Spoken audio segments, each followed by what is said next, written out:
All right, welcome everyone. Chris Petrie here. I'm really excited to do another video here. We're doing a tutorial on compositions, small compositions. We're doing skies, landscapes. We're gonna have a fun time. We're gonna do two here in one video. So these are the two compositions we're gonna do. We're gonna start off with this one first and then move on to this one second. Yes, we're gonna use our Extreme Beginners palette. This is an Extreme Beginners video. So we're going to use our Extreme Beginners semi-moist watercolor paints for this tutorial. We're also going to incorporate a nice 3x5 custom card we cut out here so that when we create some compositions, we just have a quick kind of a, this is one of those file folders. I use the small piece there. You put it down on your paper, you trace it around with a pencil, and then you have your perfect rectangle that you have for your compositions. We're going to explain all that. We're going to cover what brushes we're going to use, the paint mixtures, the colors. We're doing everything here in just a second, so let's get started. All right, we've just seen the finished compositions, and our composition is just great.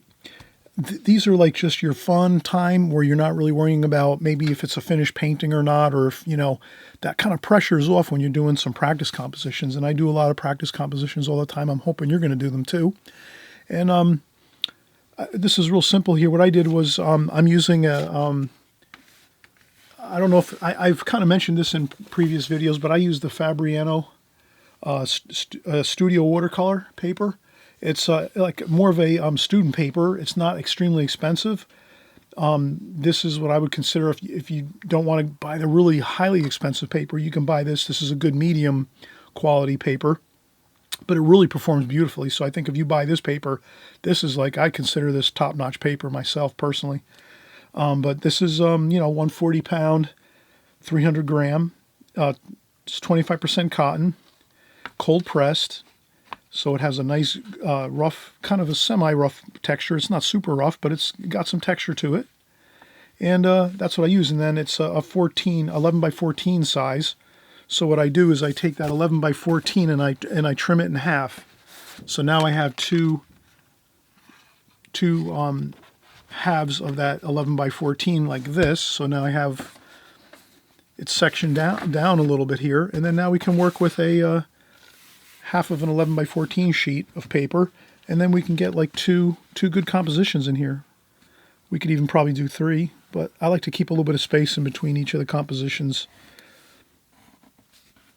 But that's how we'll do it here. So again, we're doing the Extreme Beginner series. We're having fun. We're doing compositions. We're going to do, of course, the landscape and sky type of comps. So once you have your rectangles drawn in, and again, we said those were 3" by 5". So I wrote it right here on this, and I just took a folder and trimmed around, made a 3 by 5 rectangle and then trimmed around it with my scissors.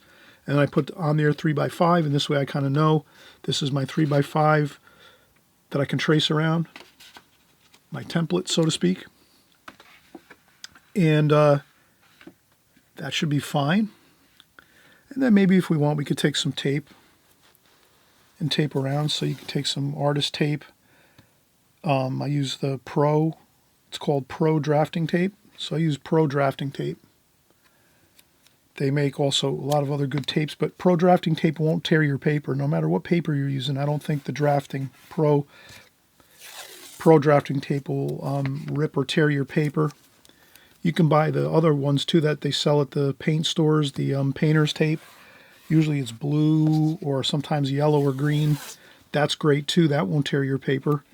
I know I've bought in the past. Have you ever had that happen to you? You buy some like masking tape and you put it on your watercolor paper and you paint a really lovely composition or painting. Next thing you know, you go to lift up your tape and half the painting gets torn off the page. I've had that happen too many times. So that's why I always say, I'll give you my favorite art supplies that I use, because these are, by this time in my career as an artist, watercolor artist, all the products that I use, the supplies that I use are ones that perform the best, that won't give you a problem. So, and there's other ones too. If you ever have, questions, put some questions in the comments section if you're not sure about supplies or something we're talking about on our channel here. We can always comment, and there's always great people. I know many of you that have been on my channel for a number of years. You put in comments a lot, and I'm thanking you for that all the time. And there's a lot of smart, really smart artists out here on my channel that'll be, well, more than happy to also put in some comments in the comment section and just say, hey, yeah, I use this tape. It works great. This brand, that brand. I get it here. I get it there. So we can all work together and share our information so that everyone's has good information to work with, especially the newer artists out there. If you're an extreme beginner painter, you can go through the comment section and find good, valuable information. And you can always put comments in the comment section if you have any kind of questions. And this way we can help you out and make sure that you're not going to be kind of, having issues with some of the paper or tape or any kind of supplies that you're using, paints and so forth. So, all right, good. We have our both of our compositions here, both of our rectangles here that we've traced out. We have some tape around them, and the reason we put the tape around them is once we're done with our composition and we lift up this tape, it's going to have a real beautiful finished look to it. So your composition is going to look much more professional looking, more pleasing and pleasant looking when you lift up the tape and you have that beautiful crisp border around your composition that you're doing. So even if you're doing compositions, please put some of that masking drafting tape down, or the painter's tape you can get at the big box stores like out there, that your big huge box stores that you buy your hardware stuff and all your landscaping things and any kind of thing like that. So let's keep moving on here, and the next thing we'll do is let's start out with our first one here. I'm just going to improv this, so I'm just going to kind of come up with an idea. Let's make a kind of a composition where the mountain range is going to be low in the painting, and we're going to have a bigger sky. Let's make both of these compositions where we're going to put mostly sky and just a little bit of mountain range or hills in the bottom of it, in the bottom of our composition, I should say. So here, let's go about maybe 1/4 of the way up. So if this is halfway and this is 3/4 of the way up from the bottom, halfway, so 1/4 of the way up from the bottom of the painting is going to be about there. Doesn't have to be exact, but that's about good. And then I'll just kind of do a nice rolling hill here, like that. And then with this, I'd like to make this the darker mountains in the back here. And then I'd like to make a kind of a softer field here in the foreground. So we're just going to basically call this the foreground here. So that's the foreground right there. And then we're going to have our mountain here.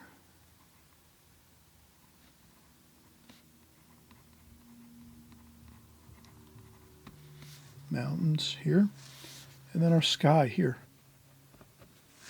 So that'll be our three kind of ingredients to this recipe here. A sky, a large sky, a mountain, and a foreground here, and a field. We'll call that a field. And let's work with that. I think that's plenty good to get started. And then we're going to go in and with our paints, I'm going to use my Simply Simmons number 9 paintbrush. It's synthetic. It's great. Works fantastic. Probably many of you have this. I've been working with this for many years. And the extreme beginners, I especially use this on the extreme beginner videos. And so I'm going to use this one now. And what I'll do is I'll start off with the sky. And what I'll do is I'll just wet the paper at the top, in the middle, and the bottom here. I'm going to go all the way across. But what I'm going to do is I'm not going to flood the whole paper with tons of water. Just I'm going to wet the paper on a little bit of an angle like this and dampen it. And since the sky colors are lighter, I can go across the whole paper like that. And then I dampen the bottom here.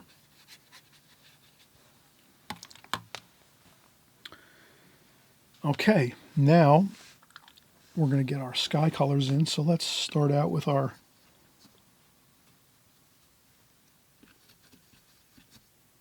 all-purpose blue. I would call this an all-purpose blue. kind of like a cobalt blue or an French ultramarine blue. Then we're going to add in a little bit of what I would consider this like sort of a cerulean blue. Like that. Okay, so I'm just going to pre-mix the colors we'll need for the sky. And then we're going to go with a little bit of orange. And I'll put the orange down here. That'll be toward the bottom of the sky, maybe a touch of the darker orange, the more redder orange too. So we'll have a little bit of, maybe even a little bit of yellow here, just to mix that in. See if we can get a little bit of yellow in there. Kind of a golden color. Okay, so that's going to be very subtle. We're only going to use a tiny bit of that.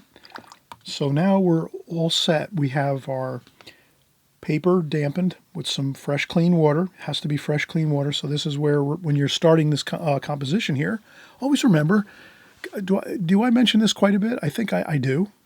That when you're starting out a painting, you should be changing your water every time you're starting a new composition or new painting. You're changing out your water to fresh clean water. And also, you're going to be, anytime you're doing skies especially, you'd always want to change your water. So maybe if you did your mountains down here first and your field first, if you want to, you can do that. When you come up here to do your sky wash, you definitely want to empty out your bucket or your container, your water container, before you start your sky wash. Because your sky wash is always better with fresh, clean water. So I'll add a little more water to this up here, because it's starting to dry already. So I'll add a little more fresh water to that. Fresh, clean water. And then we'll go for it here. Let's take some of the blue and start up here. And look how awesome that looks.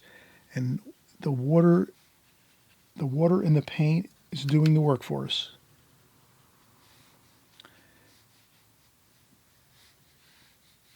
And then we're just going to do some like that. Then we can pick up some of that cerulean blue. So you're just going to kind of make a soft angle to this. Can you see how that's like a soft angle? It's not super extreme like this. It's kind of a softer angle like that. Like a 45-degree angle, basically. And we'll just do that. We'll get some of that paint in there. You can go in and get some more richer and more exciting blue. Let's do that maybe up top here. Skies are usually more, let's say dark or darker in tone, darker in tonal value, higher up in the sky. When you're viewing it, standing at ground level, it's more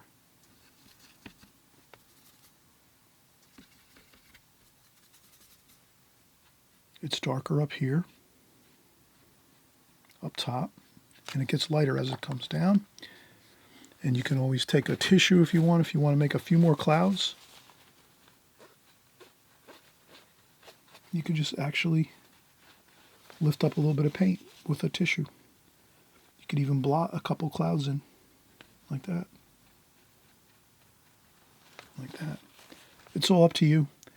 You can practice with your tissue blotting, making skies with paint, and then blotting with tissues to get clouds in. You can turn the tissues and make all kinds of interesting cloud shapes with just a couple little touches with a tissue, and you can get a really fun, beautiful looking sky doing some of these twists and dabs with your fresh, clean tissues, and that'll work great. And then also let's get some of that gold and orange here. Let's just dab a little bit on there and quickly just put a little bit of that gold and that almost like that very, very kind of like flesh color red, a little bit like a peachy red, orange. And that's all, just to mix it up a little bit. I wouldn't go back up into the sky though. Once you do the sky up top already, I'm kind of doing what I'm telling you not to do.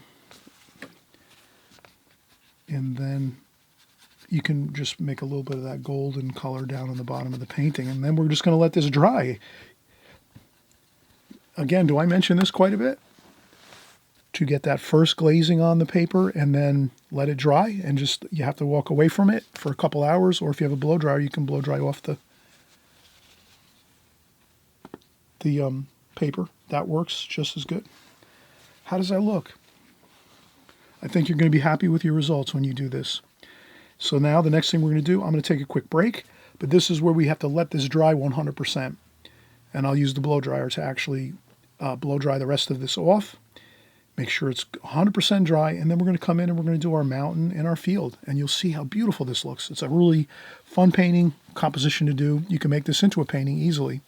You could also turn the, for this type of painting, you could turn it this way and do it like this. You can make your painting more of a landscape. That would look probably really excellent. Actually, maybe a little more preferable to do a landscape like this in the landscape format. So you would take your composition like this, you would make your rectangle like this on your paper and do it more horizontally like that. But I'm trying to get some space, more things here into a smaller space just to show the techniques and the methods. And also too, what do you think? Does this look good? You doing this in the portrait format? How do you feel about that? Does it look good this way too? Well, tell you what, let's let this dry. We'll come back in again a few minutes after I blow dry this off. We'll come back and we'll work on the bottom portion of this here, the foreground and field, and the mountains here atop the foreground and field. Okay, so we'll be right back.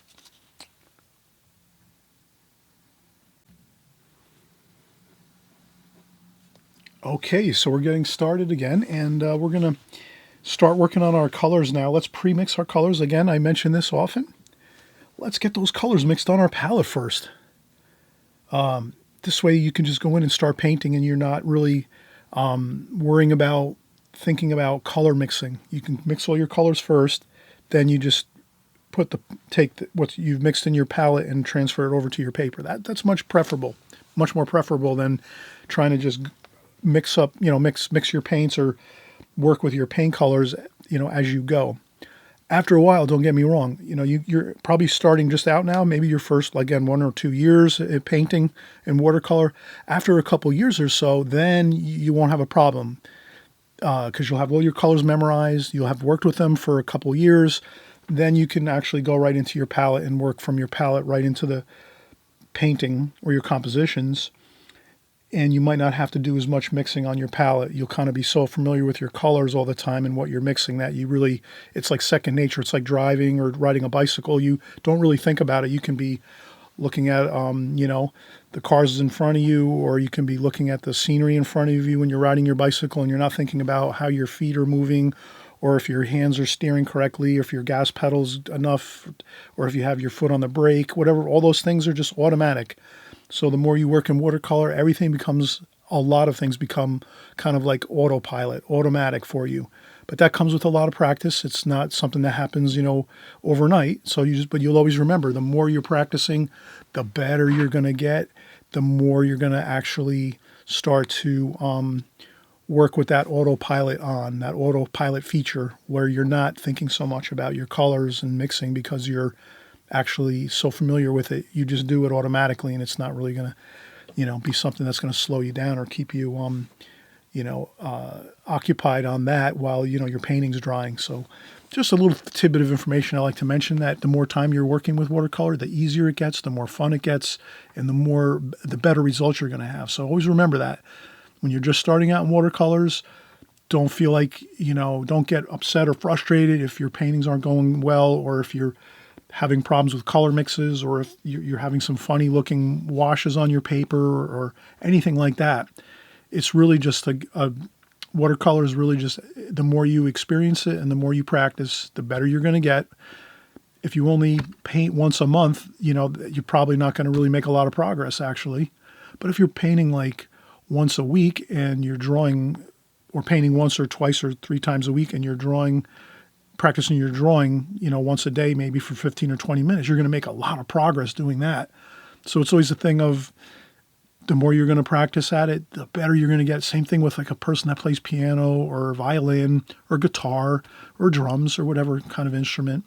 The more you're practicing, the better you're going to get at it, the more time you put in. Or the same thing with studying. If you're in school and you're studying your math and your English and all these different things, the more you're just working on it and following along with what your teachers are teaching you and the school is teaching you, you're going to progress really well.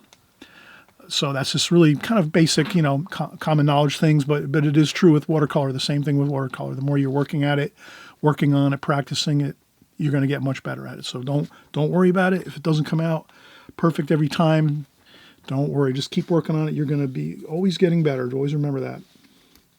You're going to constantly progress. Even though it might not seem like it, you will be making new and interesting distinctions in your mind, and you'll be picking up on things subconsciously. Your subconscious brain will be picking up on things. Your mind will be picking up on things. And you will be getting better all of the time. Okay, so I'm going to mix up some earth colors. Brown, orange, a little bit of purple in there. I put a little bit of purple, a little bit of red, brown, maybe a little bit of green. All right, so I got a good earthy kind of brown color there. Maybe I'll add some more green. Let's make a greenish blue mountain. So I'll just get some more blue in there. And then if you find your colors it's hard to get some colors out of your pan, you just do a spritzer bottle.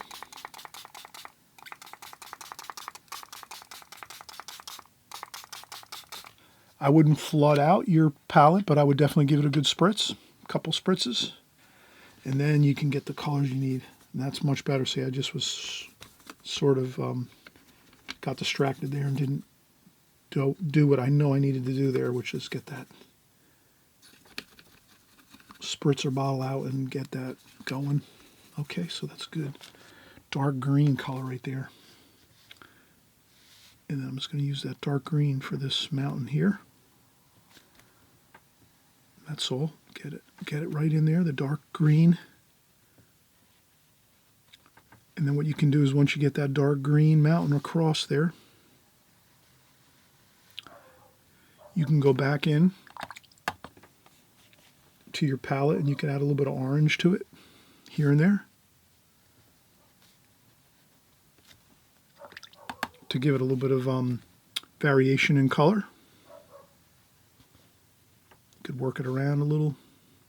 If you wanted to, you can take your brush, rinse off your brush, take a paper towel and dry off the brush on a paper towel so that your brush becomes just like almost dry, like very, very damp, very little damp. And you can always add a little light highlight to it. You can lift up a little bit of paint like that. And the next thing you know, you can put a secondary hill in there. Like that. So that tends to work good too. If you can take a brush, rinse it off, dry it off on the paper towel or tissue. And again, you can do a little lifting of paint to get another bit of interesting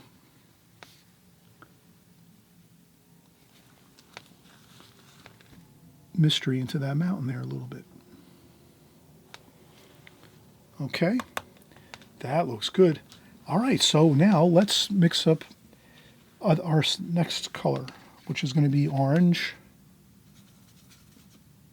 and red. So we're going to make the field, the foreground field, kind of an orange-red with some brown in there. Maybe we'll pick up a little bit of that too, some of that dark. And then we have a dynamic-looking color here. Red, orange, the lighter orange, some yellow,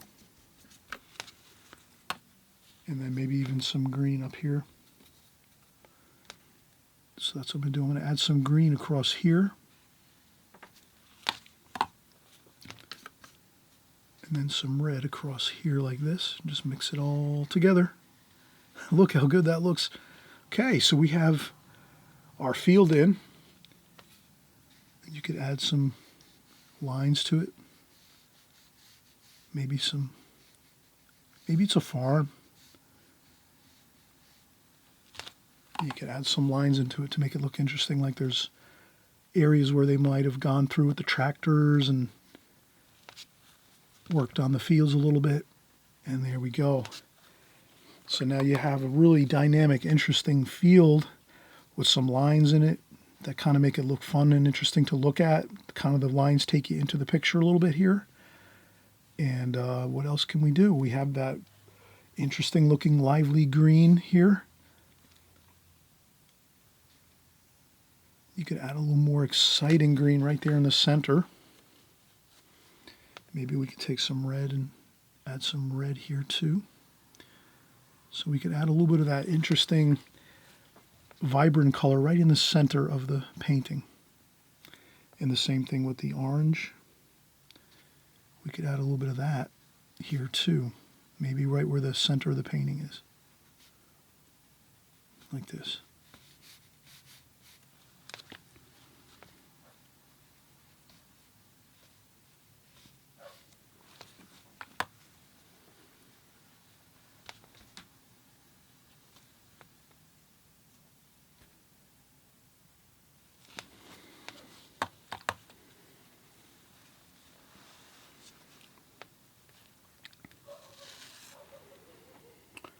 All right, I think we have a really good looking composition here. We have those dark mountains in the distance, middle distance. Then we have our foreground here, our field in the foreground. We spiced it up with some really interesting colors. And then we also added that really vibrant light green, which is almost like a leaf green color, or maybe like a sap green mixed with like a lemon yellow color. So you can almost mix this green. If you didn't have this color here, you could always make this color with lemon yellow and blue, like a cerulean blue and lemon yellow, or even a French ultramarine blue with a little bit of yellow like this, like a lemon yellow, and you could come up with a really nice looking green like that. So, but I think we've had some really good luck with this one. I think it really does look pleasing and pleasant looking. What we'll do is we'll create our next composition. We're going to do something similar. And then once we're done with that, then we'll peel off the tape and we'll kind of look at each one and just kind of recap what we're doing here. But again, we're just doing compositions, large skies, big skies, mountains and hills and fields. So let's get started with our next one. And we'll be back in just a second. I'm just going to take a quick break. I always mention, please take breaks if you can. Sometimes you don't have to. If you have a, let's say it's like 10 early in the morning and you're starting out your painting and you're drawing and you're painting in watercolor, you might not need to take breaks. You could just probably work, like for 3-4 hours and you'll feel good and strong and concentration will be excellent. But sometimes if I'm doing videos, I might be doing them in the evening after I've worked all day, or I might be, on the weekend, I'm kind of tired after a week of work and I'm trying to, so that's why I would say I take more breaks, because my concentration level might not be like 100% as I'm working through a painting. So I just want to make sure I kind of take a break for a few minutes, maybe 5-10 minutes, and then come back in and start working again. So it's all up to you how much breaks you need to take. You're the artist. You're going to figure that out. But that's your game plan question. Do you ask that question of yourself? Do I need to take a break right now? Maybe relax for a few minutes and then come back and look at my painting, my composition, and maybe I can game plan a little bit before I go back in and keep working. Those are some of the things you just want to ask. Nothing, that's too crucial, but it is something that sometimes a break for 10 or 15 minutes or even a half an hour can really give you a better insight when you come back to start working again. You'll maybe have a little fresher perspective. That's all. I'm just mentioning it. That's it. All right. So it's a tidbit of information again, and let's get started in just a second with our second drawing and painting. All right, we're getting back started again. I just taped off our first composition with some just printer paper. So I just covered over that with some printer paper, and I put a little bit of tape down so it doesn't move around. And let's get right started here. So on this next composition, we're going to kind of stick with similar colors. The thing out here, I'm just going to make it a little more, let's say we're not going to go with maybe a bigger mountain. Let's go with a kind of a small rolling hills like that, like nothing too. Maybe we'll do actually a secondary bit of hills here, like that. So we'll do a purplish distant hills, and then we'll have this bit of darker hills here in the foreground. And then what we'll do is we're going to take our pencil and we're going to make some fence posts here. And what I'm going to do is I'm going to make a couple straight, perfectly straight, a couple turning like this.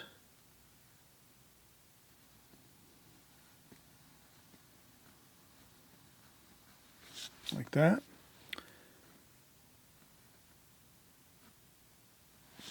Okay. So we're going to make this like a path here. How does that look? Does this look pretty good? We'll have a path going in here. This could be like a gravel road with some fence posts. Could be some farmlands here. Put some barbed wire there. Let's just have some fun with this. So the first thing we'll do is let's do the, this one we're going to kind of do a little differently. We did the sky first on the first painting. Let's leave that till last. So let's do the mountains first and the road first. So this one's kind of like, this one was more like the glazing technique where we did all the glazing first with the blue wash all the way across for the sky. This one we're going to leave that till last, and we're going to do the mountains, the darker tones first. So what I'll do is we'll use some of the, actually we'll use these mixtures and we'll add to them or adjust them to what we would like to see. So the first wash, I think what I'd like to see is more like a purplish color. So let me get some purple here and then add that to the blue. And I think that's fine. So I just added a little touch of purple to the cerulean looking blue that we mixed there in this part of the palette. And then I'm just going to add that to the distant mountains here. Like that. Then what I'm going to do next is pick up some of this darker wash here.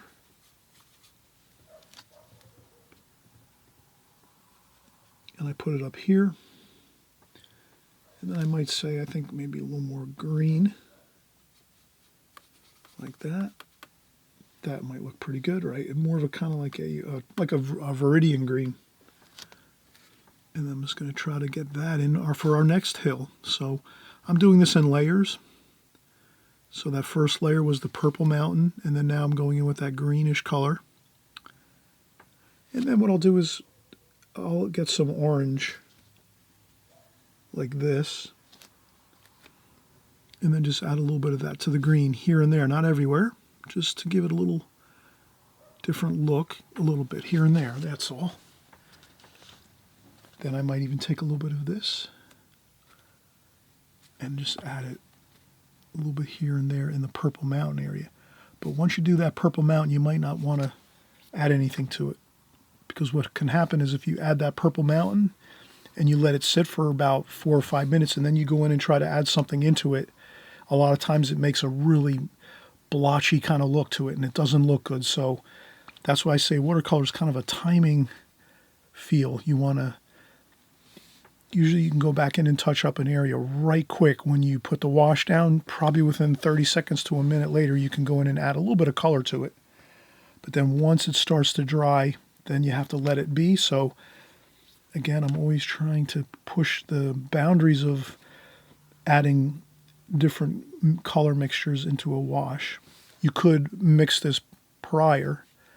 So you could take your purple if you wanted to, and before you put in that purple mountain, you could add a little bit of the orange to it here, like this. So you mix your purple, and then you add a little bit of that orange to it there. Then when you go in and do your mountain color, you get your mountain color here, like that, and then right away you pick up the other color, and you kind of infuse it together so that you have a little bit of a dynamic looking color, versus if you just go with one color like purple. Let's ask ourselves the question, if we do a mountain like this, how does that look?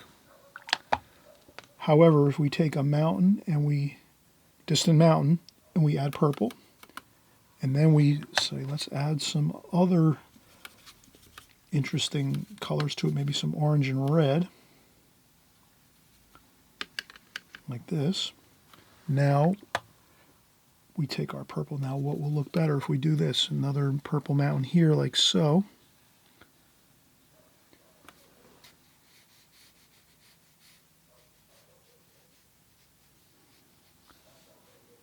Okay, what looks better? Straight purple, or does it look better if we have that purple with a little bit of other colors infused in there? I tend to like this a little better with a little bit of variation in the colors. So I have purple plus a little bit of orange and some orange, let's say, and some touch of red. So that's where, if you mix it first, both colors, and then you go in and you do your purple mountain, then you can infuse your colors right away as you're doing it, and that's it. You don't have to worry. You just let it go and let it dry. Sometimes what I do is I put the purple down first, and then I try to go in and add it quickly. You can do that too, but if you wait too long and then you try adding it in, it can make some blotchy looking colors and marks on the paper. So that's all. I just want to mention that. And let's continue on here. So we're working on the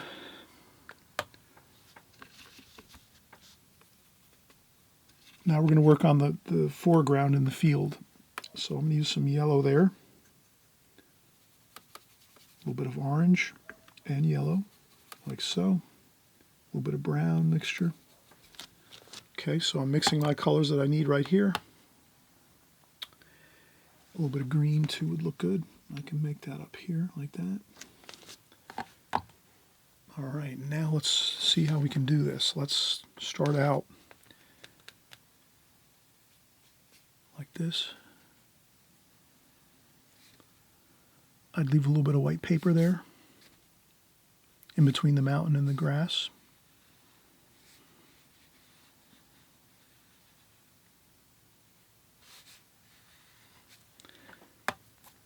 Okay, and then I would go right away and infuse in some maybe green over here.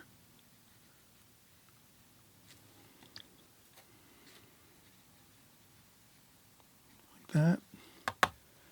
Then over here I'd start doing the road.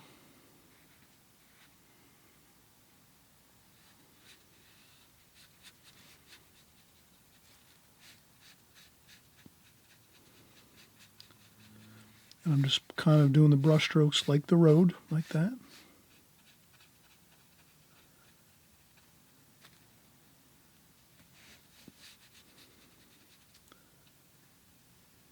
And I'll just make sure I paint all the way out to the tape edge.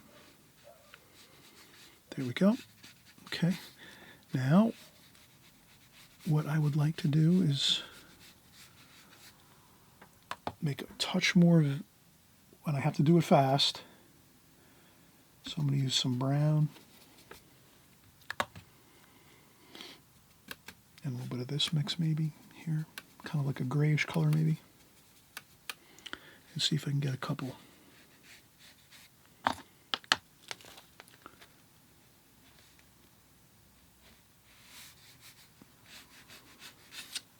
Like that.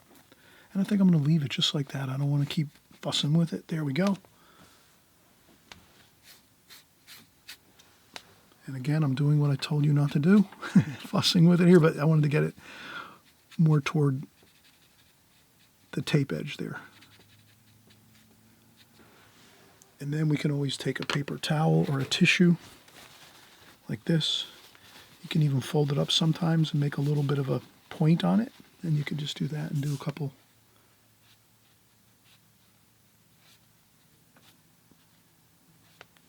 Like that. Wow, that's good. That looks good. All right. All right, let's take a quick break. The reason I say let's take a break this time is please let this dry 100% now, the foreground here. And what we can do is, at this point, we can let the foreground dry and the distant purple mountain dry a little bit. And then in about 5 or 10 minutes, we can come back and do the sky wash. And then once our sky wash is 100% done and dry 100%, then we'll do our last thing is the fence posts. And the fence posts are really going to look great. It's going to give us some really good kind of like interesting details to the painting to make it look like it's really got some interesting features in the painting. And it also acts as like a eye stoppers, which are basically eye stoppers. You might hear that term when you're reading some watercolor books here and there and the art books. And sometimes artists will mention that. Eye stoppers are nothing more than if you put some, it could be fence posts, it could be some rocks, it could be some trees or some bushes. If you put things in a painting, a person that's going to look at the painting is going to, their eye is going to stop on those rocks or those trees or those fence posts, so that so that when they're looking at the painting, they're not going to like zoom through the painting with their eyes and kind of zoom off the paper and not look at the painting anymore. So that can be a problem sometimes if someone looks at a paper watercolor painting, and on the painting there's a fast-moving road like this where we have, you know, those kind of fast-moving brush strokes through the painting. Someone's eyes can kind of just zoom right off the paper and not come back. They might be in a gallery. You might have your painting in a gallery and you have it on the wall. And if you don't have some eye stoppers in your painting, someone might walk up to your painting and look at the road and go zoom, and their eyes go zooming right off the paper, and they're going over to the next painting, and they're not going to stop and look at your painting a little bit more. So that's where eye stoppers come in. That's where, you know, you'll hear those terms used in art. Eye stoppers are basically things that keep the person's vision and their eyesight from moving through a painting too quickly. So it slows a person's vision, their eyesight, their focus. It slows their focus down in a painting so that they kind of look a little bit as they go through the painting. And it kind of hopefully keeps their attention on the paper, on the composition, the painting itself. So that's just a little bit of a tidbit of information, a little bit of a rabbit hole as we're working here. But let's keep going. And again, we'll let this dry just a little bit, and we'll come back and do the sky next. Okay, so we'll do a really fun sky too. This one you're really going to have a fun time with. We're going to get really wild with it. Okay, all right, let's do it. All right, as we mentioned, we're going to have a fun time and getting this sky, and we're going to get wild with this sky wash. Watch this. First thing we want to do is, you can see I have a lot of colors mixed here. Let's just neaten up this palette a little bit. Let's just start out with a fresh, clean palette. We've used pretty much all the space up on it. Now I'll get some paper towel. I spritzed the palette with paper towel, and then it's as simple as just taking a paper towel and wiping down the palette just like that, and there we go. Okay, now I noticed that my palette was out of view a little bit over here on the left side. I hope you'll forgive me for that. Sometimes I zoom in a little bit on my paintings and I trim out a little bit of this here on the side, so I think I mixed some colors over here, but I'm sure you've kind of seen the colors I've used, so I don't think that's a big deal. All right, so now again, I mentioned I'll start out with some fresh, clean water, so I'm just going to empty my water bucket and add some fresh, clean water to it.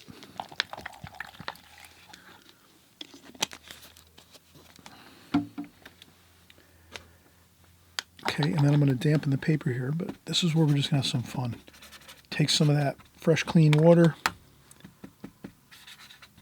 I think there's a little bit of residual paint in my brush there, but I'm just going to tap on the damp, just a little bit of water, not a lot, just a little bit of water, damp brush, tap on some paint. Then we're going to go right over here.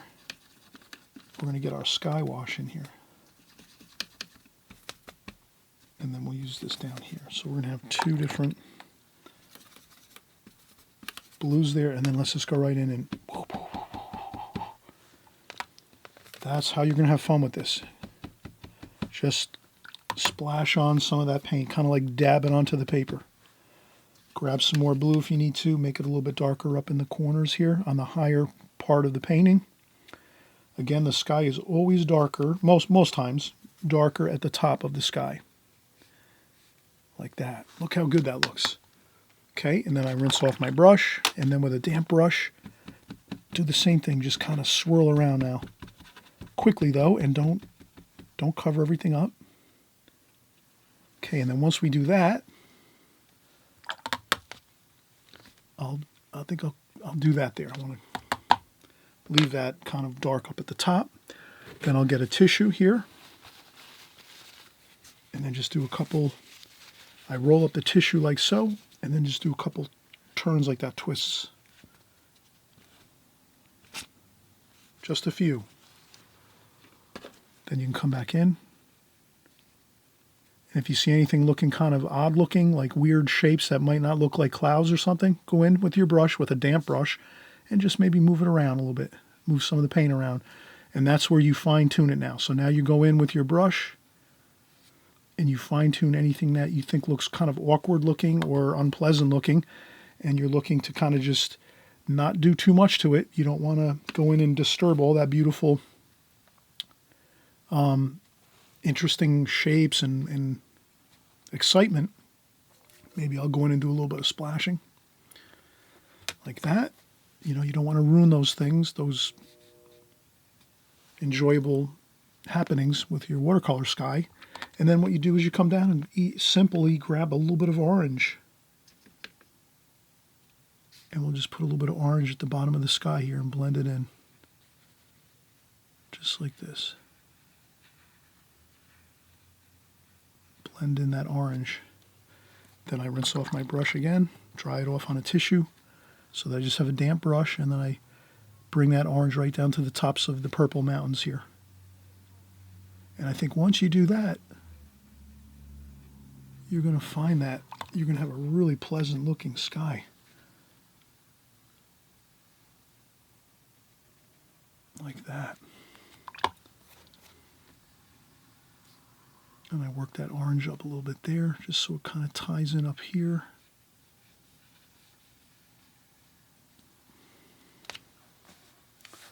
And I think that looks really good. And then the next thing we're going to do is let this dry now, 100%. And once that happens, then we're going to go in and do our fence posts, and we're completed 100% on this composition. So we're going to have a little bit of patience right now. Again, I mentioned this. I always mention, too, if you haven't subscribed and you're here for the first time, welcome. Thanks so much for coming by. My subscribe button is right down here on the right-hand side if you want to click on the subscribe button. And I mention that because this way you don't lose me. You don't lose us here. We're working here all the time, every week. We're working with new watercolor paintings, new tutorials. I do extreme beginners on a constant basis. I do regular, normal, let's say, not normal, but I usually like to break it down into extreme beginners as sort of like your paintings where you're just starting out, maybe your first 6 months, your first couple weeks, your first year. Extreme beginners is great. You can that's why we're working on these kind of compositions, talking a lot about techniques, methods, all about the details of what we're doing here with our techniques with watercolor. And then, of course, once you're more advanced and you feel comfortable, then you're going to go in and do some of the other videos that are just basic for intermediate and professional level artists that are painting along with us all the time. And I know there's a lot of pro artists that are been painting a long time, and they probably do these compositions too. So there's no, let's say, hard feelings about this at all. You can be an extreme beginner just starting out in watercolor, and you can paint all of the videos that I do. It doesn't matter what videos we're doing. You can always learn something new. You can watch it. You can practice parts of what we're doing. You might not necessarily paint the whole thing. You might say, oh, I'm going to paint just a part of that landscape painting Chris just did. He might have did a fancy, kind of like more professional looking painting. Well, that's fine. You can jump in there, paint maybe just one part of it. Maybe you'll paint just a tree and a rock, and you might not paint the whole rest of the painting. Something like that. So always remember, whether you're just beginning or if you are just beginning out in watercolor, paint all the paintings we do. Work with them. Do parts of it. Just do a small portion of maybe a more advanced painting. And if you're an advanced painter and you're a pro and you've been doing it a long time, no reason why you can't go back in and do some compositions like this just to brush up on some ideas, and maybe it'll spur you on to do another painting or something like that, where you might incorporate some of these ideas. That's all it is, really, is the more you're drawing and painting in watercolor, you're just going to get better and your skills are going to get sharper, and you'll be, coming along in really good fashion. Okay. All right. So let's let this dry. I'll use a blow dryer here just to make sure everything is 100% good. And then we'll do the fence posts, and we'll be completed.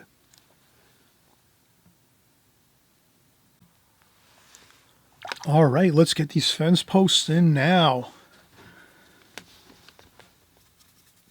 I'll use some brown Here I want to make sure I don't have too much water in my palette. I want to make sure it's just basically straight paint right now. We're not going to use much water. If anything, we're just using a damp brush, and then we go in and get our paint colors here going. Maybe we'll put a little bit of red in there too. Some red, some brown, some blue. Okay, and I'll just make sure I don't want a lot of water, just a touch of water. A little bit of purple in there too, maybe. We could even go with the tiniest bit of black in there. Just a touch of that black is kind of good. We can get a really good dark tonal value there. And again, a little bit of red. Okay.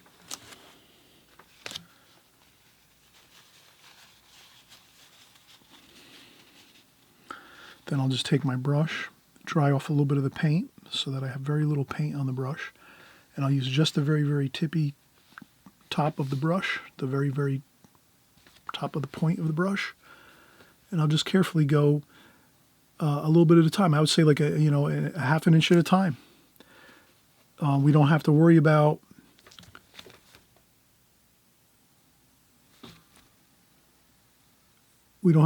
going all in one brush stroke. You can do something like this in small 1-inch increments here. Main thing is my hand is resting on the paper, so I have a nice stable hand on my paper, on my working board here, and then I can just go a little bit at a time and just do like that.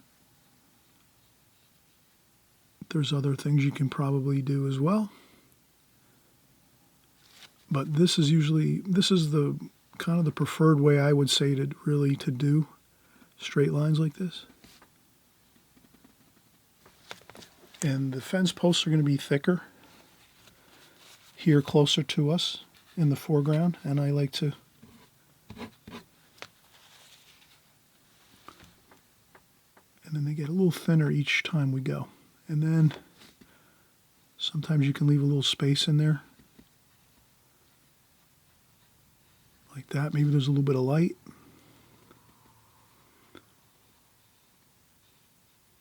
Like that. That's all I do is I just go down a little bit at a time, and then as we go here, they're thinner and thinner. I maybe make one at an angle like this. Maybe one up there like so. And then as they go further in the distance here, they're smaller and smaller.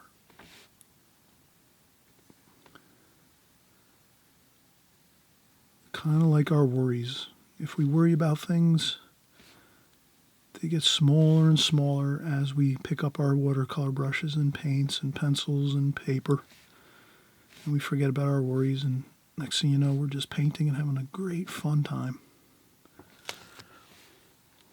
Okay, that looks good there. So I added a couple to the right-hand side over here, as you can see, fence posts. And then these ones over here are a lot more, they're more pronounced, and we can really see them. And I make them thicker again, closer to us here, and then as they go in the distance, they get smaller and thinner, like that. And again, we talked about how these are like eye stoppers.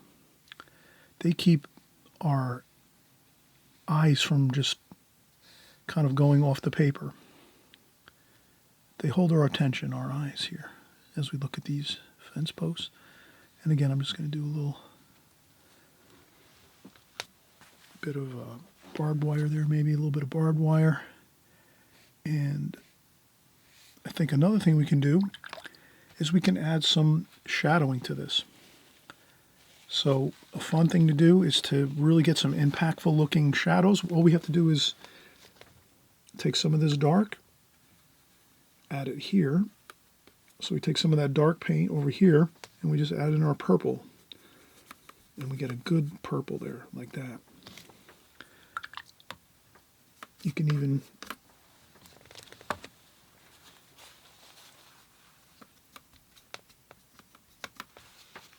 I might just even go with some purple like this. That might be fine like that. And then a little bit of purple over here. So I'm going to have a darker purple with some brown. that we use for the fence posts. That'll be closer like this. And all we have to do is remember these will be closer, darker, closer to the fence posts, like that. And as they go further out, they get lighter.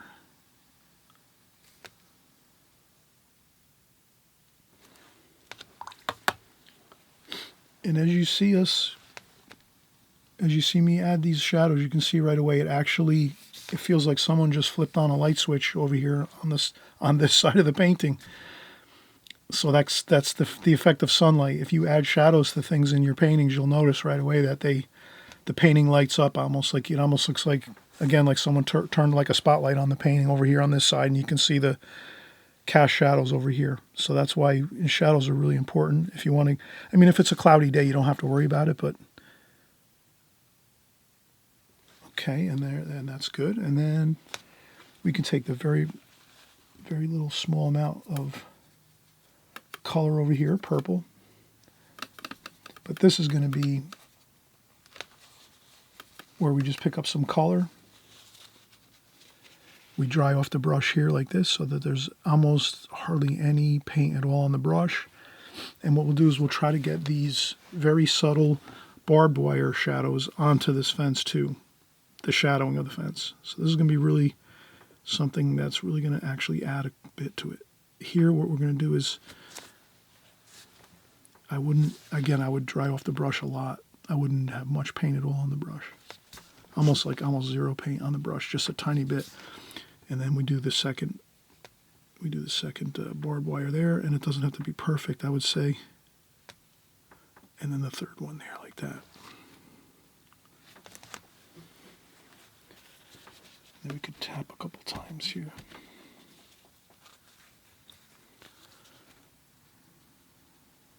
And then back here, I'll just lift that up.